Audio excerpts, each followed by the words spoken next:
Joshua 22. Then Joshua summoned the Reubenites, the Gadites, and the half-tribe of Manasseh, and said to them, You have done all that Moses, the servant of the Lord, commanded, and you have obeyed me in everything I commanded.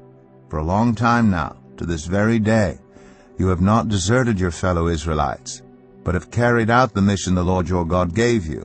Now that the Lord your God has given them rest as he promised, return to your homes in the land that Moses, the servant of the Lord, gave you on the other side of the Jordan. But be very careful to keep the commandment and the law that Moses, the servant of the Lord, gave you, to love the Lord your God, to walk in obedience to him, to keep his commands, to hold fast to him, and to serve him with all your heart and with all your soul. Then Joshua blessed them and sent them away, and they went to their homes. To the half-tribe of Manasseh Moses had given land in Bashan, and to the other half of the tribe Joshua gave land on the west side of the Jordan along with their fellow Israelites. When Joshua sent them home, he blessed them, saying, Return to your homes with your great wealth, with large herds of livestock, with silver, gold, bronze, and iron, and a great quantity of clothing, and divide the plunder from your enemies with your fellow Israelites. So the Reubenites, the Gadites, and the half-tribe of Manasseh left the Israelites at Shiloh in Canaan to return to Gilead, their own land which they had acquired in accordance with the command of the Lord through Moses. When they came to Galiloth near the Jordan in the land of Canaan, the Reubenites, the Gadites, and the half-tribe of Manasseh built an imposing altar there by the Jordan. And when the Israelites heard that they had built the altar on the border of Canaan at Galiloth near the Jordan on the Israelites' side, the whole assembly of Israel gathered at Shiloh to go to war against them. So the Israelites sent Phinehas, son of Eleazar, the priest, to the land of Gilead, to Reuben, Gad, and the half-tribe of Manasseh. With him they sent 10 of the chief men, one from each of the tribes of Israel, each the head of a family division among the Israelite clans. When they went to Gilead, to Reuben, Gad, and the half-tribe of Manasseh, they said to them, The whole assembly of the Lord says, How could you break faith with the God of Israel like this? How could you turn away from the Lord and build yourselves an altar in rebellion against him now? Was not the sin of Peor enough for us? Up to this very day we have not cleansed ourselves from that sin, even though a plague fell on the community of the Lord. And are you now turning away from the Lord? If you rebel against the Lord today, tomorrow he will be angry with the whole community of Israel. If the land you possess is defiled, come over to the Lord's land, where the Lord's tabernacle stands, and share the land with us. But do not rebel against the Lord or against us by building an altar for yourselves other than the altar of the Lord our God. When Achan, son of Zerah, was unfaithful in regard to the devoted things, did not wrath come on the whole community of Israel? He was not the only one who died for his sin. Then Reuben, Gad, and the half-tribe of Manasseh replied to the heads of the clans of Israel, The mighty one, God, the Lord, the mighty one, God, the Lord, he knows. And let Israel know, if this has been in rebellion or disobedience to the Lord, do not spare us this day. If we have built our own altar to turn away from the Lord and to offer burnt offerings and grain offerings or to sacrifice fellowship offerings on it, may the Lord himself call us to account. No, we did it for fear that someday your descendants might say to ours, What do you have to do with the Lord, the God of Israel? The Lord has made the Jordan a boundary between us and you Reubenites and Gadites. You have no share in the Lord. So your descendants might cause ours to stop fearing the Lord. That is why we said, Let us get ready and build an altar. But not for burnt offerings or sacrifices. On the contrary, it is to be a witness between us and you and the generations that follow, that we will worship the Lord at his sanctuary with our burnt offerings, sacrifices, and fellowship offerings. Then in the future, your descendants will not be able to say to ours, You have no share in the Lord. And we said, If they ever say this to us, or to our descendants, we will answer, Look at the replica of the Lord's altar, which our ancestors built, not for burnt offerings and sacrifices, but as a witness between us and you. Far be it from us to rebel against the Lord and turn away from him today by building an altar for burnt offerings, grain offerings, and sacrifices, other than the altar of the Lord our God that stands before his tabernacle. When Phinehas the priest and the leaders of the community, the heads of the clans of the Israelites, heard what Reuben, Gad, and Manasseh had to say, they were pleased. And Phinehas, son of Eleazar, the priest, said to Reuben, Gad, and Manasseh, Today we know that the Lord is with us, because you have not been unfaithful to the Lord in this matter. Now you have rescued the Israelites from the Lord's hands. Then Phinehas, son of Eleazar, the priest, and the leaders returned to Canaan from their meeting with the Reubenites and Gadites and Gilead, and reported to the Israelites. They were glad to hear the report, and praised God. And they talked no more about going to war against them to devastate the country where the Reubenites and Gadites lived. And the Reubenites and the Gadites gave the altar this name, a witness between us, that the Lord is God. Isaiah 28. Woe to that wreath, the pride of Ephraim's drunkards, to the fading flower, his glorious beauty, set on the head of a fertile valley, to that city, the pride of those laid low by wine. See, the Lord has one who is powerful and strong, like a hailstorm and a destructive wind, like a driving rain and a flooding downpour. He will throw it forcefully to the ground. That wreath, the pride of Ephraim's drunkards, will be trampled underfoot. That fading flower, his glorious beauty, set on the head of a fertile valley, will be like figs right before harvest. As soon as people see them and take them in hand, they swallow them. In that day the Lord Almighty will be a glorious crown, a beautiful wreath for the remnant of his people. He will be a spirit of justice to the one who sits in judgment, a source of strength to those who turn back the battle at the gate.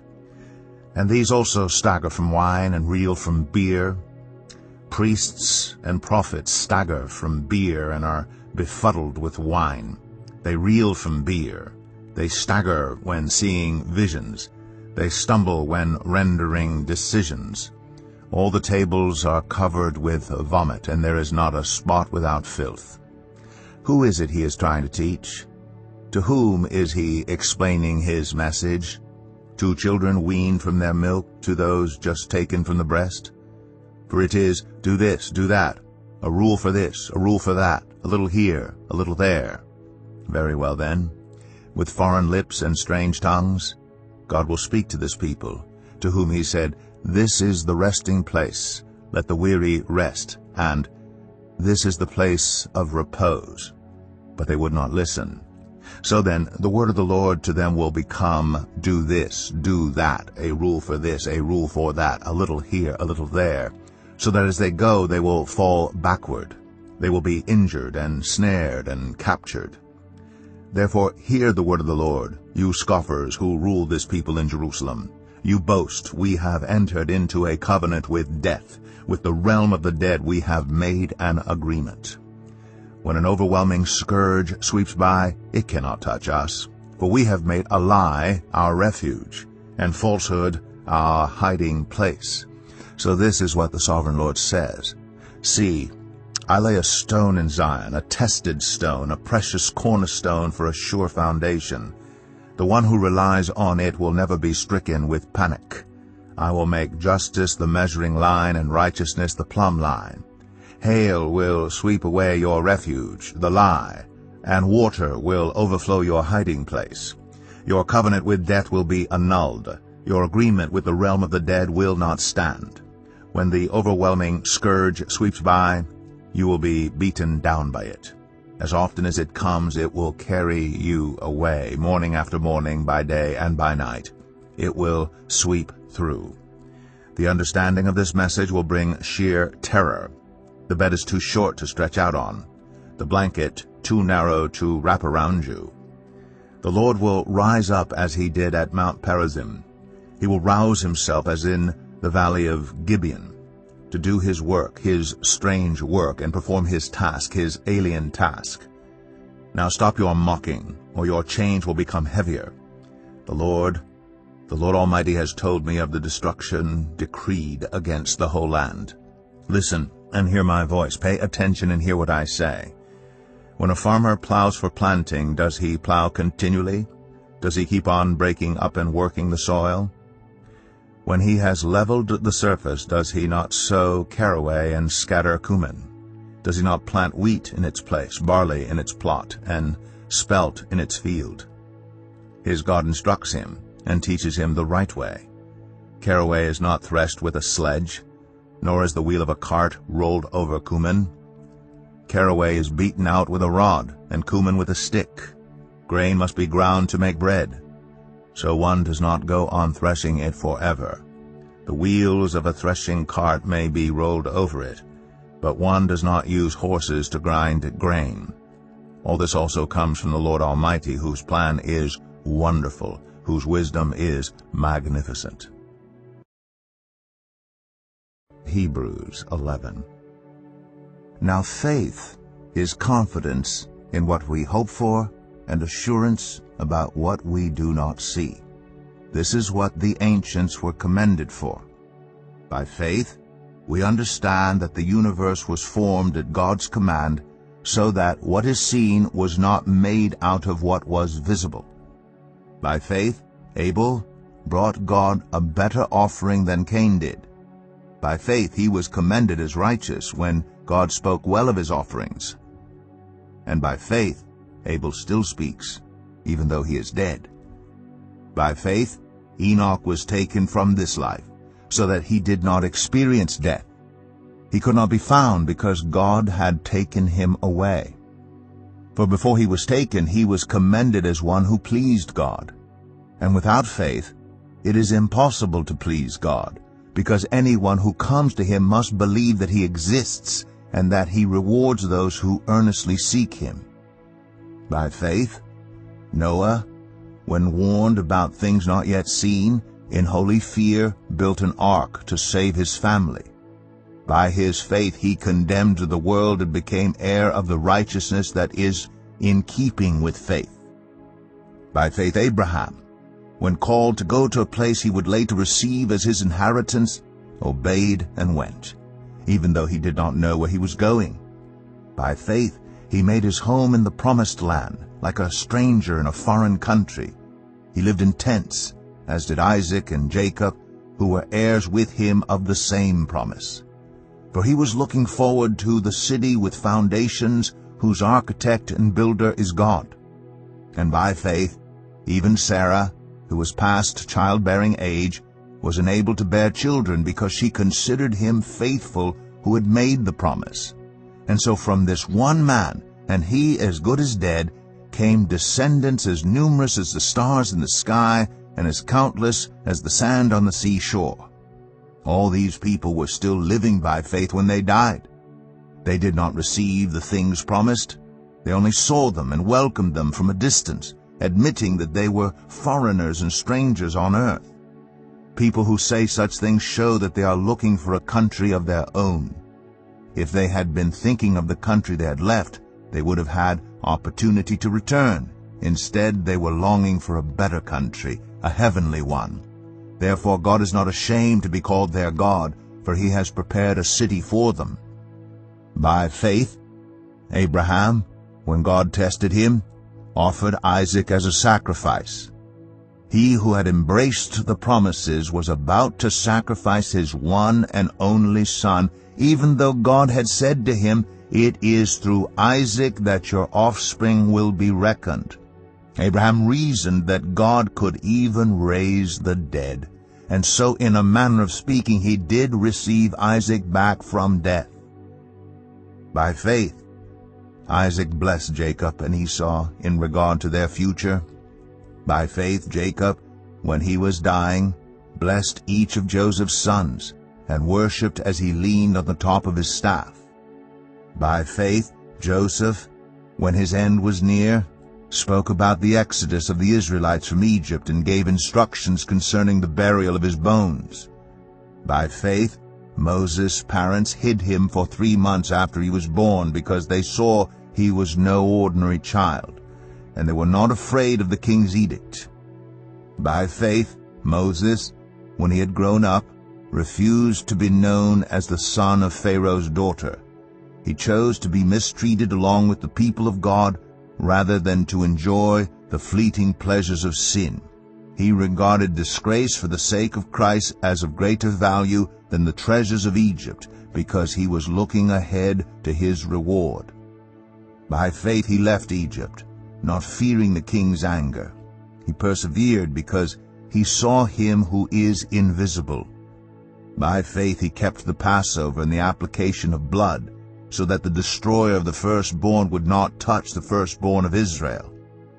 By faith the people passed through the Red Sea as on dry land, but when the Egyptians tried to do so, they were drowned. By faith the walls of Jericho fell, after the army had marched around them for 7 days. By faith the prostitute Rahab, because she welcomed the spies, was not killed with those who were disobedient. And what more shall I say? I do not have time to tell about Gideon, Barak, Samson, Jephthah, about David and Samuel and the prophets, who through faith conquered kingdoms, administered justice and gained what was promised, who shut the mouths of lions, quenched the fury of the flames, and escaped the edge of the sword, whose weakness was turned to strength, and who became powerful in battle and routed foreign armies. Women received back their dead, raised to life again. There were others who were tortured, refusing to be released so that they might gain an even better resurrection. Some faced jeers and flogging, and even chains and imprisonment. They were put to death by stoning. They were sawed in two. They were killed by the sword. They went about in sheepskins and goatskins, destitute, persecuted, and mistreated. The world was not worthy of them. They wandered in deserts and mountains, living in caves and in holes in the ground. These were all commended for their faith, yet none of them received what had been promised, since God had planned something better for us, so that only together with us would they be made perfect.